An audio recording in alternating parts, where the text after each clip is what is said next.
যুক্তরাষ্ট্রের নবনির্বাচিত president Donald Trump আবারও গ্রিনল্যান্ড দ্বীপ কেনার আগ্রহ প্রকাশ করেছেন। ট্রাম্পের এমন মন্তব্যের গ্রিনল্যান্ডের জন্য প্রতিরক্ষা ব্যয় বৃদ্ধি করার ঘোষণা দিয়েছে ডেনমার্ক সরকার। মাত্র 12,000 টাকায় সুন্দরবন ভ্রমণ করুন। Your tours and travels, Bogura. মঙ্গলবার ডেনমার্কের প্রতিরক্ষা মন্ত্রী ট্রোলস লোন পাউসেন বলছেন, এই প্যাকেজ কেনায় 1000 কোটির উপরে, যা অন্তত $1.5 বিলিয়ন সমপরিমাণ।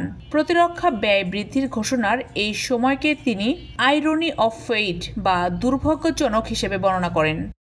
এর আগে ট্রাম্প নিজের মালিকানাধীন সামাজিক যোগাযোগ মাধ্যম ট্রুথ সোশ্যালে পোস্টে লেখেন, জাতীয় নিরাপত্তা এবং বিশ্বজুড়ে স্বাধীনতার জন্য মার্কিন যুক্তরাষ্ট্র মনে করে গ্রিনল্যান্ডের মালিকানা এবং নিয়ন্ত্রণ একটি আবশ্যকতা।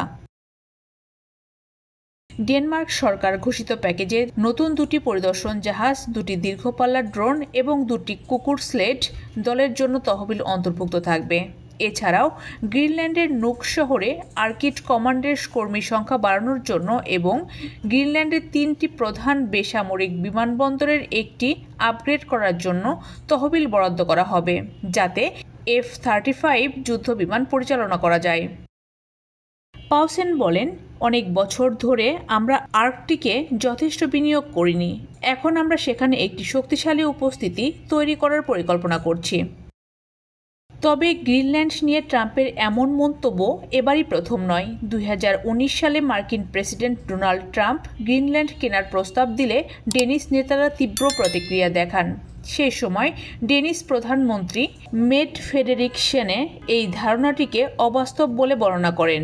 এরপর ট্রাম্প একটি রাষ্ট্রীয় সফর বাতিল করতে বাধ্য হন। সে সময় ট্রাম্পের মন্তব্যের পর গ্রিনল্যান্ডের প্রধানমন্ত্রী মুটে এগেটে বলেন, আমরা এটি বিক্রি করছি না। তবে তিনি প্রতিবেশীর সাথে সহযোগিতা ও বাণিজ্যের ক্ষেত্রে সহযোগিতামূলক আচরণের আহ্বান জানান। ট্রাম্প প্রথম মার্কিন প্রেসিডেন্ট নন যিনি গ্রিনল্যান্ড কেনার প্রস্তাব দিয়েছিলেন। এই ধারণাটি প্রথম উত্থাপিত হয় 1860 দশকের প্রেসিডেন্ট অ্যান্ড্রু জনসনের সময়। গ্রিনল্যান্ড ডেনমার্কের স্বায়ত্তশাসিত অঞ্চল। বিশ্বের সবচেয়ে বড় এই দ্বীপটিতে যুক্তরাষ্ট্রের মহাকাশ প্রকল্পের বিশাল সব স্থাপনা আছে। যুক্তরাষ্ট্রের জন্য কৌশলগতভাবে গুরুত্বপূর্ণ এই দ্বীপটির অবস্থান উত্তর আমেরিকা থেকে ইউরোপে যাওয়ার সবচেয়ে সংক্ষিপ্ততম জলপথে। এই দ্বীপে গুরুত্বপূর্ণ খনির মজুত আছে।